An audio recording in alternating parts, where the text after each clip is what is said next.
Hello, everybody. Welcome back to the Aspiring Scholars podcast. We are so back. We're so back, guys. Guys, this is our second time filming this episode. Yep.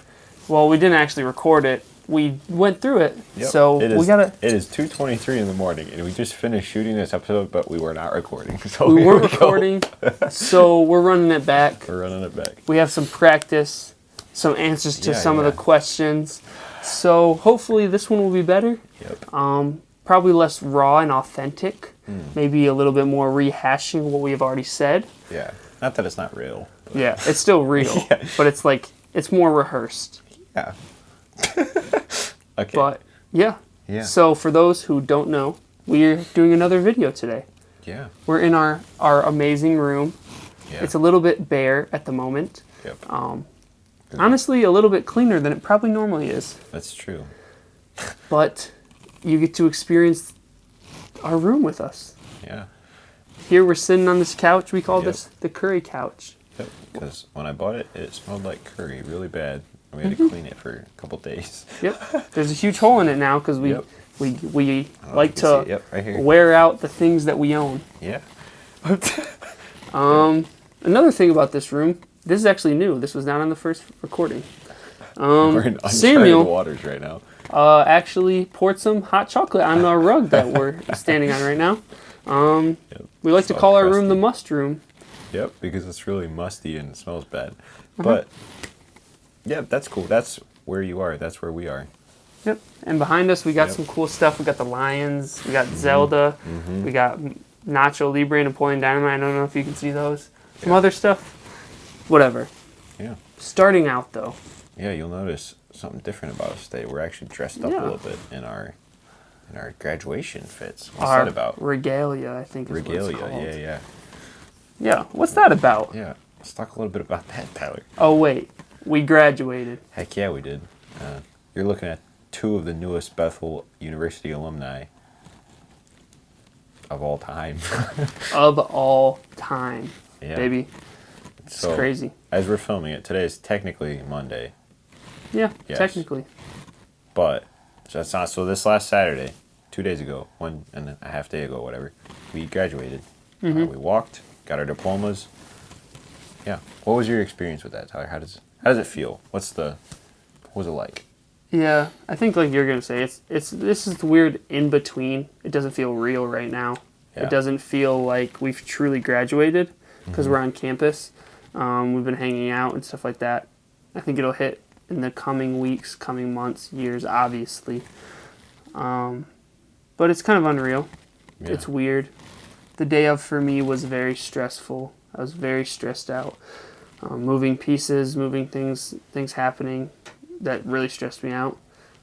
So the day flew. And that wasn't a bad thing. It was a good day, but I don't know. Yeah. Yeah. What about you? Yeah. No, I agree. I think that the actual ceremony itself seems like it was over in like a blink. And Yeah. It seems like it still isn't really real that I'm graduated, right? That my tassel's on the left now because I have a diploma. But I don't know. I'm still in my room. I'm about to sleep here another time tonight, and it's like I still kind of feel like a college student. In the next couple weeks, obviously, it's gonna be start working, start doing stuff, and it's gonna probably hit me. But right now, don't feel too different. Yeah. It's kind of weird because we keep saying, oh, it's the last time we'll do this. Yeah. The last it is time weird. we'll do that. But even though we say that, it's kind of weird to feel that. Yeah. Like the last time we shower in these showers, or we sleep in this bed, Yep. or we do this or that. It's weird. Yep. It is weird, and I try not to think about it because it makes me sad. Yeah. But it's okay. Yeah. Yeah. And so a lot of this episode will be talking about our experience at Bethel, our experience going into a new chapter, what's next for us, and things like that. And so hopefully you guys enjoy. Yeah. Yeah. Yeah. So. Yeah. So starting out, we want to do a devotional. And earlier this year, Kellen had spoke at a student chapel service called Vespers. And he did this message with this passage in the book of Joshua. And he actually received it, I think, from his youth pastor, this message about how do we deal with change. And I think it's very very potent, very important for right now and what we're going through and what probably a lot of you guys are going through. But yeah, Kellen, take it away. Yeah. So the story is it's in Joshua 3 and 4. It kind of bleeds over into chapter 4. But let me give you the skinny. Let me summarize it a little bit. So Joshua, he inherits the leadership position of Moses, right? So when Moses dies, Joshua becomes a new leader of Israel, and his job is to take them, the people of Israel, into the promised land of Israel, right? And to give them, to settle them down in this promised land. And in order to do that, he has to drive out all these people groups, and he has to cross across this Jordan River. That's the first step, right? Because wherever he is and wherever he's going, in between them, there's the Jordan River. And so Joshua 3, we're going to start in chapter 14. We see God has given them, already before this, the promise that if they carry the Ark of the Covenant to the river will split apart, right? God will work a miracle, and they'll get through on dry ground. And so we see that Joshua is faithful to do this. And in chapter 3, verse 14, it says, "So when the people broke camp to cross the Jordan, the priests carrying the Ark of the Covenant went ahead of them. Now the Jordan is at flood stage all during harvest. Yet as soon as the priests who carried the Ark reached the Jordan and their feet touched the water's edge, the water from upstream stopped flowing. It piled up in a heap a great distance away at a town called Adam in the vicinity of Zarethan, while the water flowing down to the Sea of the Arabah, that is, the Dead Sea, was completely cut off. So the people crossed over opposite Jericho. The priests who carried the Ark of the Covenant of the Lord stopped in the middle of the Jordan and stood on dry ground while all Israel passed by until the whole nation had completed the crossing on dry ground. When the whole nation had finished crossing the Jordan, the Lord said to Joshua, 'Choose 12 men from among the people, one from each tribe, and tell them to take up 12 stones from the middle of the Jordan, from right where the priests are standing, and carry them over with you and put them down at the place where you stay tonight.' So Joshua called together the 12 men he had appointed from the Israelites, one from each tribe, and said to them, 'Go over before the ark of the Lord your God into the middle of the Jordan. Each of you is to take up a stone on his shoulder, according to the number of the tribes of the Israelites, to serve as a sign among you. In the future, when your children ask you, what do these stones mean? Tell them that the flow of the Jordan was cut off before the ark of the covenant of the Lord when it crossed the Jordan. The waters of the Jordan were cut off. These stones are to be a memorial to the people of Israel forever.'" So we see in this passage, right, Israel crosses through the Jordan, right, just as God has said that they would. God has proved faithful. And God, after they've crossed through, God instructs them to go back and to take 12 stones out of the middle of the river where they've walked through and build a monument. And I think this is so important for the Israelites, right, because we see in the story the purpose of this monument is for the Israelites to look at and for their kids to look at. And when their kids say, "Dad, why is there a big pile of rocks here by the Jordan River?" the parents can tell the children, "This is where we saw God come through for us," right? Like we walk through this river on dry ground, and so we know that God is faithful and He will help us. Right? And it's these monuments. This monument of stones is an opportunity for God's character to be shown and remembered, right? Because when you look at it, it's like physical proof that God did a miracle here. And I think that it had like a literal physical meaning for the Israelites then, and I think that in our lives too, I think monuments are important, and I think taking time to remember how God has been faithful to us is important. Right? So whenever we see God do something in our lives that is miraculous, or that is Him working in spite of our weakness, or Him bringing us through a situation where we didn't think we'd make it through, I think it's very important that we take note of that, and that we remember that, and that we make a monument, right? Because our lives are going to be full of ups and downs, and they're going to be full of situations that try us and that test us. And when those situations test us, we can fall back on the knowledge, on these monuments, right, of God's faithfulness, of ways that we've seen Him be faithful to us in the past. So I think that really that's my encouragement to myself and to Tyler and to anyone who's graduating from Bethel or from anywhere else, or to anyone who's going through any real change at all, right, in this season of your life, is that God doesn't change, right, even though the world around you does. And if you're able to recognize the places where He's been faithful in your life in the present and in the past, those times when the future is it worries you, or things in the future like test you and test your faith, then it's easier if you can fall back on the knowledge of who you know that God is because of who He's been in your past and how He's been faithful to you. Yeah. Yeah, absolutely. I think that's so important. And that's part of the thing we're going to be doing today. Thinking back and remembering how God's been faithful to us in our time here at Bethel, in our life in general. And so, first off, we want to start by looking forward. So, Kellen, what is next for you? What are the next steps that you're going to be taking? Yeah, so I'm actually going to be doing the district residency program. So our district of the missionary church, the North Central District, has this program where the district hires you and then they place you at a church in the district, and you work for a year as, well, for me, in my case, a youth pastor, a youth kind of role, with other kind of sub roles and other stuff going on too. But you work for a year at this church to get like experience and to get, they help you get licensed in the missionary church, and a lot of like practical experience of actually being a youth pastor. So yeah, that's what I'm doing. And the place I'll be at is Crossroads Missionary Church. It's this little church up in Mendon, Michigan. So yeah, shout out Crossroads, I guess. Yeah, I'm doing the same thing as well. So is another friend. But I'll be at a church called Beulah Missionary Church in Elkhart, Indiana. Like Callan, I'll be doing youth ministry stuff, but I think mine won't be as exclusive. I think there's other roles that they want me to fulfill as well. And so it'll be a little bit more flexible with that in terms of specific titles and specific responsibilities. But that's what I'm going to be doing, as well as the fact that I'm getting married in July, which is another big change, big thing that I'm really excited about, but also is scary to think about because it's so different than anything I've ever experienced. But yeah, those are the most recent next steps. Obviously, as the next year rolls around, we're going to have more steps and more things. That's kind of how life is. Life is a lot of little steps forward and finding out where you're going to be in the next period of time. True. Yeah. Yeah. Yeah.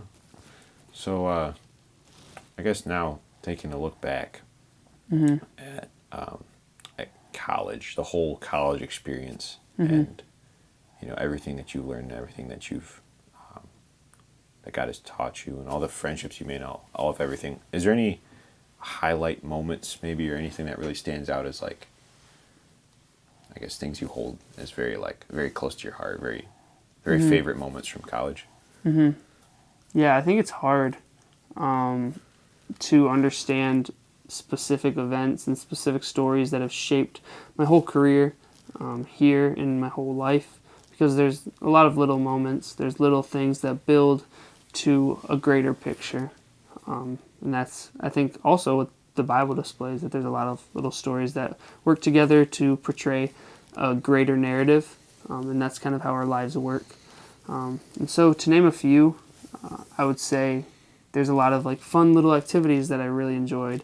Like I talked about last episode, the Super Mario Galaxy when we dressed up. Also, another big one for this year was our spring break trip to Tennessee with the boys, camping, making food, hiking, all that stuff. That was an absolute blast. Yeah, for sure. I agree. Mario Galaxy was really cool. Dressing up as Mario and Luigi and stuff. It was fun. Tennessee was really awesome, the trip we got to take out there. Yeah. I think Alaska, we've talked about it in the past on this podcast, but that trip we got to take to Alaska, I think it really opened my eyes. And I think it was really a cool experience to grow close to Bethel people and also just other people in Alaska. I think it's really great. It's a thing I'll look back on very fondly.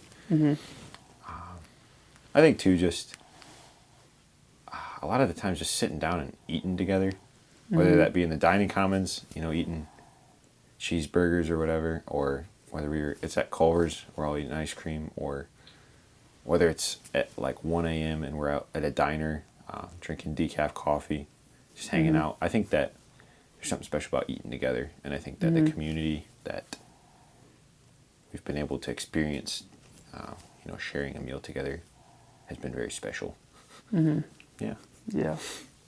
I think, again, there's a lot of little moments. I think there's a lot more that we could go into, stories that have been on other podcasts, Yep. Events like that. And obviously there's some recency bias in the fact that the That's first true. things that we remember are the ones that have happened within the last semester, mostly, last year, a little bit more broadly. But I think one thing even that I remember last night, we were walking around campus, kind of the last time, pretty late at night, probably like 2 or 3. And we were walking around listening to music. And the group walked ahead because I had let them. I kind of stopped. I just sat there. I started to breathe. I looked in the air. I looked around at the campus. I looked at the moon. And it was in that moment I kind of just sat there, right? It was like, this is amazing. Like, thank you, God. Allow me to be present right now. And I think a lot of my favorite moments just come down to those small things, those moments of clarity, those moments of peace and joy. And it's a lot of those little moments that build together to be something way bigger. And so I think what my favorite part and moments really have been comes down to the people. The people and the privilege I've had to work hard and to grow and to love God and to glorify Him in this place that He has put me. Yeah, no, for sure. I'd agree. I think that the friends I've made here are really, really awesome. Some of the closest friends I've ever made in my whole life. I think the professors here have been really awesome, especially the religion and philosophy department has been really influential in my life, pouring into me as a person, as a pastor, one day as a man of God. And I think that their influence has been very felt, very real, very impactful, I guess. Mm-hmm. Yeah. Yeah. Another thing I want to note, you can see here, I got this little chain thing. Me and Kellen both got one. Yeah. What this thing means is that we're on the honors, which means we're 3.5 GPA or higher. I don't want to say this to flex, but me and Kellen worked pretty hard to get this. That's true. It was one of our big goals, especially at the end of the semester when we were cranking numbers. Will we get this? Will we get that? Will we be able to get this GPA or that GPA? And so it took a lot of time, a lot of discipline, and it's something that I'm really proud of. I know we both are. Mm-hmm. And so I think that is one of those things, is thinking about all those moments when I was reading, when I was doing an assignment, when I was writing a paper, when I was getting ready for a presentation. All those little things amount to one now goal that I was able to achieve. But yeah. Yeah, Mm-hmm. for sure. Yeah. So I guess we've kind of already touched on it a little bit in like favorite moments, but what do you think is the greatest area you've grown, or what do you think is the greatest thing that God has taught you here? Or top couple, maybe not greatest, but Yeah. I think for me, as I've walked through my time here at Bethel, there's a few things that I've seen changed. In part, I feel like I can break them up into years, although it's not this clean. Like, there's things that happen throughout that intermingle. Like, human life is way more complicated than just following one line. But I think freshman year, a lot of it was about pride. Coming into college, I was pretty disciplined in my faith already. I was reading my Bible, praying, things like that. Working hard to know the Lord. And I would say I was pretty mature in terms of emotionally and socially. So I came in with this expectation. Not that I had a bad heart and I didn't want to serve the Lord, but I did kind of have this inflated ego of who I was. And I think throughout the course of the freshman year, I was humbled, especially culminating in a moment when I didn't receive the RA position that I thought I rightfully deserved and that I was the best candidate for. And in that moment, I'm not proud to say it, but I got angry and I was mad, and it really overtook me, especially for a period of life, and I was quite angry. But I think that has taught me to be humble, that I don't deserve things. Learning what it means to be humble, to be a leader despite recognition, all these different things that I've learned, understanding that I am not as high as I always might think I am. Then year 2, I think it was almost the counter opposite, was this idea of self-image. I had a lot of problems with how I saw myself, the value, where I put my value, who I was, whether I put that in track or in in my grades or in how I looked or things like that. But that was always a struggle. And so last year, it was really learning to root my identity and my value in Christ. I'm rooting it in who He says I am. And that was that year. This year, I think, has been harder to nail down, especially recently. But I think for me, it's been relationships. I think it started with Alaska, and it's carried on as this idea of like intentional relationships. How can I disciple others? How can I grow others? How can I love others in the context of a relationship? And so I've been able to have countless one-on-one conversations with people and just truly love people where they're at, try and be a presence, answer questions, love on people in that way. And so just learning what it means to have a ministry of presence, a ministry that truly seeks relationship with people. But yeah, what about you, Kellen? Yeah, that's good. I think for me, I don't know if I could quite break it up into years, but I think there's I guess maybe some general trends. I think that coming into college, I was very unsure of who I was. I was unsure of my future. Like, I felt that God had called me into ministry, but I didn't know how on earth that was going to happen, right? Because I was shy and I couldn't speak well to others, and I was really, introverted and all this kind of stuff. And I think that through my experience at Bethel, God has equipped me, I guess, for that calling that He's laid on my life. I think that He's given me greater skill to speak in front of people as I've practiced and as I've had classes pertaining to that. And I think that He's given me a greater love for His Word and a greater passion for Him. I think that one of the biggest things is I'd say that I probably met Jesus at Bethel.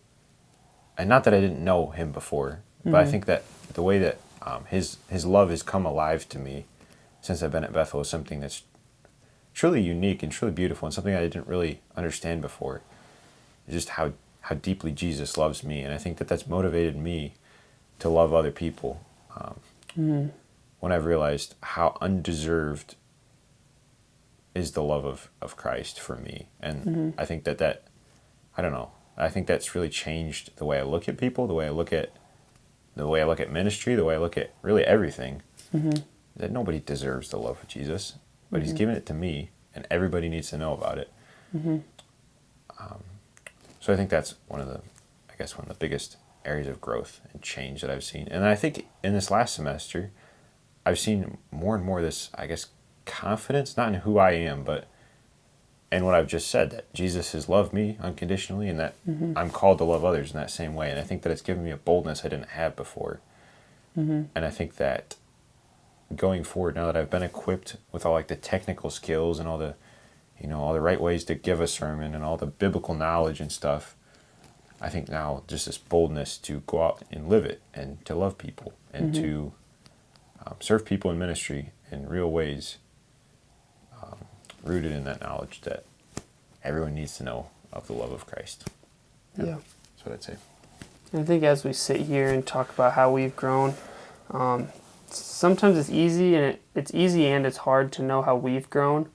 But sometimes it's good to have an outside perspective and to look at other people and how they've grown. I think being able to look at Kellen, look at other friends, and see growth has made me really proud. And I think that's one of the incredible things about friendships and about how God's given us.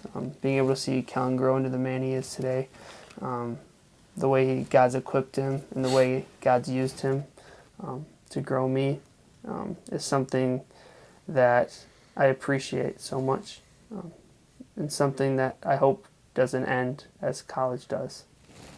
Yeah, no, thank you, Tyler.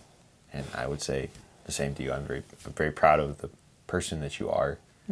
I say the person that you're becoming, but I feel like you've always kind of been there. I don't know. I feel like you've always been a couple steps ahead of me, but maybe in some ways, but not.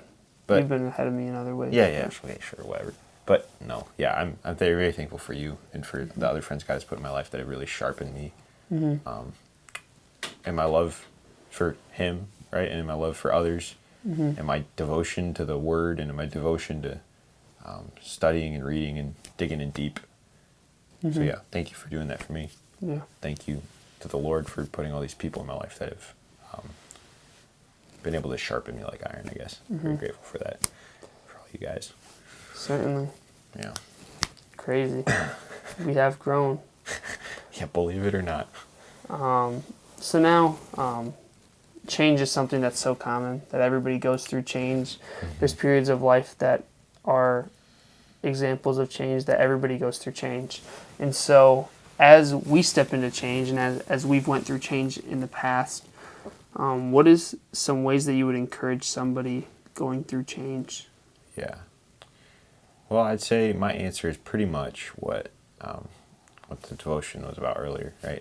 There's just this idea of realizing who God is and understanding that he's faithful. Because I think once you realize those two things, change, maybe it doesn't get easier, but it gets more, you can step out into it with less fear because you know that God is waiting there, right?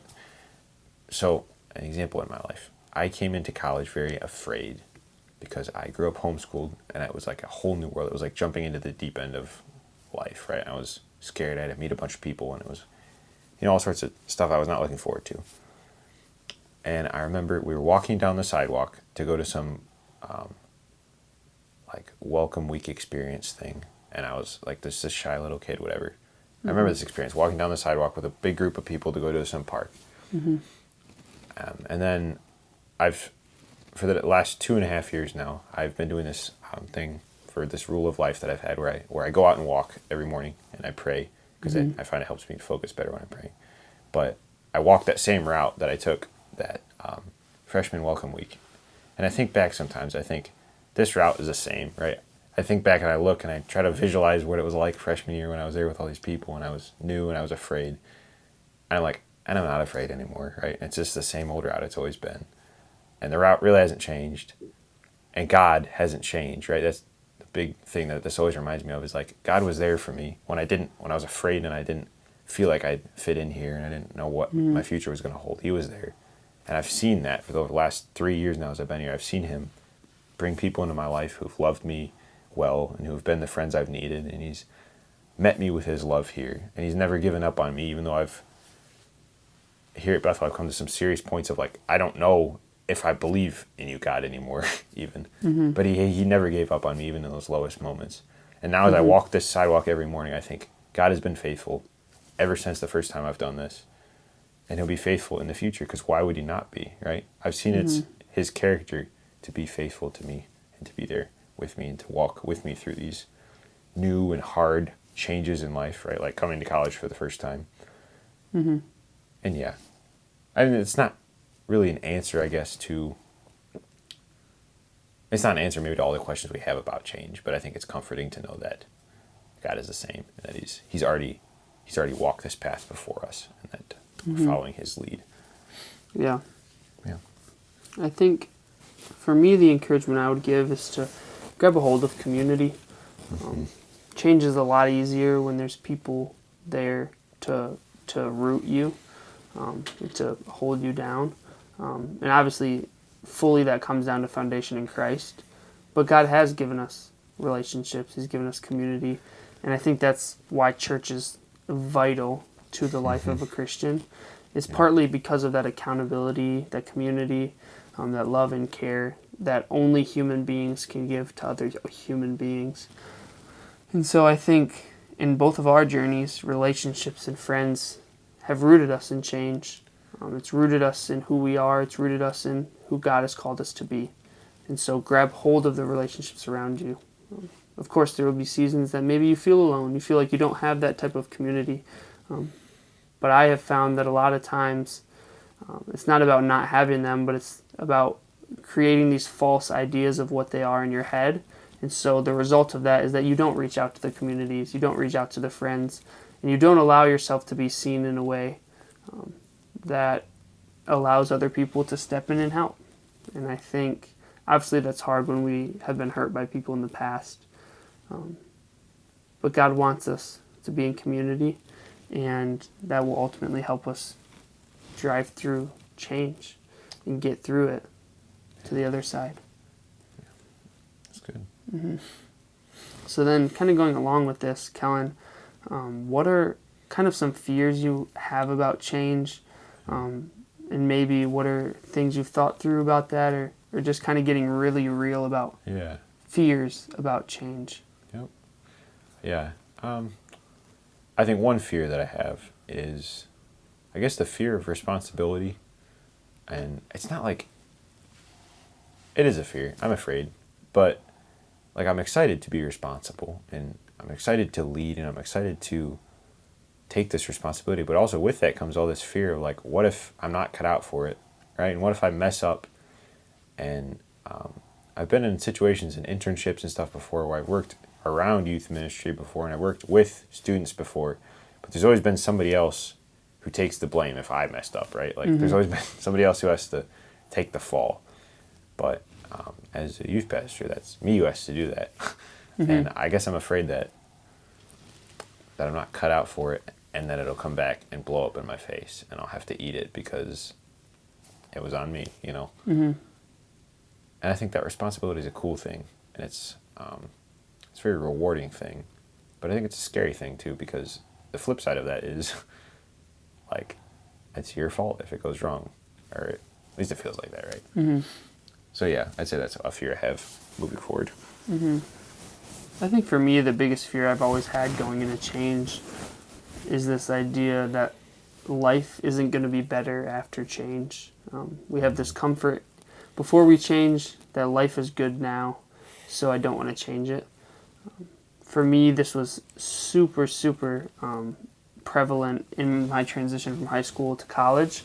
I remember specifically, I was coming to Bethel to sign up for my classes. Me and my mom came.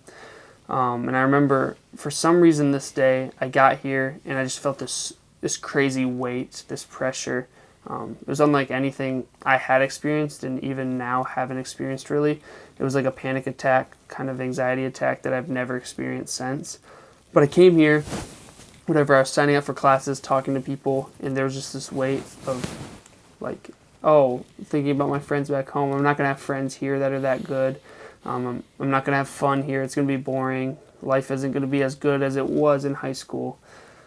And there's this deep fear, because I think I'm afraid of boredom. And so I was afraid that life wasn't going to be as good, that I had peaked in high school, and how wrong I have been. How wrong I have been that college actually, and I would say, is hands down better than high school. But now I have that same fear going into adult life, that maybe it won't be as fun. Maybe it won't be as good. Now I got to pay bills. I got to do real adult things that aren't always fun. I would say most of the time, probably some of them aren't fun. But understanding that life isn't always about fun, but also that we can't really compare and understand life in these one-dimensional ways of this was better than that, or that was a better season of my life than that. And part of that, I'm not fully afraid. Like, I'm excited to step into marriage, and there's not much fear when it comes to fun, because I know I have a best friend that I'm going to have fun with for the rest of my life. But there's also fear that it's like, okay, now, but I can't have these different type of fun with my buddies here, because my fiance, obviously, they're different. Obviously. Yeah. But just the fear that maybe life isn't going to be as good after this change. But yeah. Yeah. No, I agree. I think I feel like that kind of often, I guess, if I let myself, like, go off in my own head and think about it. Because I think my experience at college has been truly wonderful, and I think that the friends I made here are some of the closest I've ever made in my whole life. And I think that the thought of leaving that, like, I'm trying to hold on to it as long as I can, for as much as I can, right? And I know that in the future we'll still be friends, right? And we'll still have these connections that we've made. Yeah. But just the idea that I'll have to move on now to something new, right? And I will have to leave this, in some ways, behind. My college career is done, right? And just this idea of looking forward and thinking that the future has to be worse than what I'm living in right now, because what I'm living in has been so awesome. And I think that I agree, like you, that's even something I had at the end of high school, right? I didn't want to leave my youth group and my friends at home because I was like, this is the greatest thing I've ever experienced. Like, how could college be better? And college, I feel like, was better. And I don't know. Again, I think it goes back to just remembering, like, those monuments, remembering how God's been faithful in those transitions, in the past and how he'll be faithful in the future. Mm-hmm. But yeah. Yeah. Yeah. Absolutely. And I mean, I think those are just the most pressing fears that we've had. I mean, of course, we have more, and change is a thing that there's a lot of fear in it. Mm-hmm. But we can trust the Lord that He will get us through. Yeah. And now, kind of ending on a little bit more fun note. First, we want to note that this probably won't be our very last podcast. We'll probably have others with other guests and friends because we enjoy doing this. True. But this is kind of an end of a chapter of this podcast. The frequency, honestly, might not go down because our frequency is already pretty inconsistent. True. Yeah. But, yeah. So turn on your notification bells. Keep your eyes peeled. Always refreshing that subscriptions tab because we may drop an episode like a thief in the night. I think First Thessalonians says.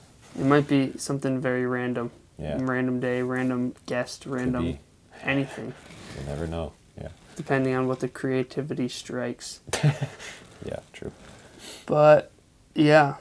So part of our life is that this podcast is the Aspiring Scholars podcast, that we're aspiring to be scholars, that we want to continue to learn and continue to grow. And we still believe in that. But in a way, we have become scholars in a sense. In the sense that we've gotten our undergraduate degrees. Right. And now we need to step into a new chapter where we continue to be scholars even more deeply as we learn other things, learn all sorts of things, being lifelong learners. Yeah, no, for sure. But now we wanted to ask, Kellen, what are your top 3 podcast episodes? Yeah. So, again, this is a second recording. We already kind of know what we're going to say. Yeah. But after thinking about it, I like a lot of them, so I might kind of switch up my 3. Mm-hmm. I think one that I like a lot is our Christmas episode. I think it's episode 10. I don't know. It's something about figgy pudding. The figgy pudding heresy, I think it's called. I like that one just because, I don't know. It was just fun to film, fun to talk about. Fun to talk about St. Nicholas beating up Arius because he was a heretic. I don't know. It's just a fun story. Fun to talk about how Hark the Herald is the greatest Christmas carol ever because it is. But, yeah. No. That one was fun. And I remember back, we did that in my car. Yep. In the, right next to the baseball fields. Yep. That one was fun. Yeah. And that one I feel like had a lot of really fun banter. Yeah. Some that others don't. I think one that sticks out for me is the episode with CJ about Mormonism. I think that one was very insightful. That we got to learn a lot of things from somebody who's very knowledgeable and who's experienced Mormons a lot. So that one was fun. A little bit more like informational type based, but it was still super fun being able to do that one. Yeah, well, that one was cool.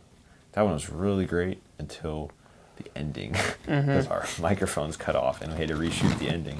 So if you go back and listen, you can hear like a big shift in the audio, and then you can hear somebody start showering in the background because we shot the rest of it in our room at night. Yeah. When our roommate was showering. So if you're ever gonna film a podcast, make sure that your time limit is not gonna go off while recording. That's good. Yeah. Or make sure that you are recording, which is something we just learned today. That we just missed again. And but I'm really starting to feel this 3 a.m. Yeah. But we're always learning. We're always improving our Yes. podcasting skills. We're Yes. aspiring to be better each time. our podcast skills are getting much better as the episodes go on. Oh, so true. Another episode. Did you say an episode? Oh, no, I didn't. I think another one that I like is the one we did with Chloe Vandermeer. Shout out Chloe if you're listening. I think that one's just really fun. The energy was really high. We went all over the place with all sorts of different topics. I think that was fun. Yeah. Yeah. Yeah. I think a lot of mine are more recent ones because I don't remember the ones that are like a year and a half ago that much. Insane to think that this podcast has ran that long already. Yeah. But another one that comes to mind for me was, I'm already forgetting like the ones I talked about. It's getting late. Do you remember what I said? Well, I think we both agreed that one of our favorite ones is the most recent one at the ice cream parlor. Yeah, that one was my most favorite. Yeah. I think that one was an experience. It was fun. Yeah. It was different than what we've done before. The workers there were amazing. Yeah. It was fun. It was sweet. It's a memory that we'll have forever. Yeah, for sure. So that one's probably easily my best and most favorite one. Yeah. Oh yeah, and then the other one I had said was the bracket episode, where we did like the Bible characters who would win, what other ones, who would be president, whatever, all those ones. That one I think was one of our more creative ones. Yeah. Because we were sitting there, we were like, had no idea what we wanted to do for a podcast, and then we just had come up with the idea, let's do brackets, and that was super fun. We made the brackets beforehand, but we didn't discuss it at all, and then it ended up being like a ton of really fun banter. Yep. Yeah. Yeah. Do you have any other ones? Oh, I could just keep going for hours. But no, I think all the times when we got to have guests on, I'm not trying to just say that Chloe's episode was the best, but I think that all the times we've had guests on it's been cool to get to know you guys better, because the people we have on this podcast are our friends already, usually, right? And we already like them already, but I think getting to dig deeper into how God has been working in y'all's lives and how, I don't know, that's impacted how you see things and how you live. I think that's just been really cool to get to know our friends better through it. So yeah, shout out all our wonderful guests on this podcast. You guys you're the best. Yeah. Yeah. Really it's fun to see like all the different personality traits and the different things that make each person tick. Yeah. Like when we talked about, I don't even know, like how Megan likes horses, or how when we talked about how Abby likes musicals, or like a bunch of different random things that maybe we wouldn't have known before, or like we're able to go on long conversations with that sort of thing. But yeah, all the guests were amazing. True. And we appreciate all of them. True. And hopefully in the future we'll have more. Yeah, hopefully. But that's about it. Yeah. Hopefully this 3 a.m. rambling has made sense to you guys. I think it's not made sense to me. I'm kind of mentally gone right now, but it's okay. We're chilling. The two videos are kind of blurring together. Yeah. And I'm getting very tired. I'm ready to go to bed. Yeah. So let's do that. As you guys already know, Carpe Diem, seize the day. Thanks for listening. Goodbye. See you later. Yeah, we love you.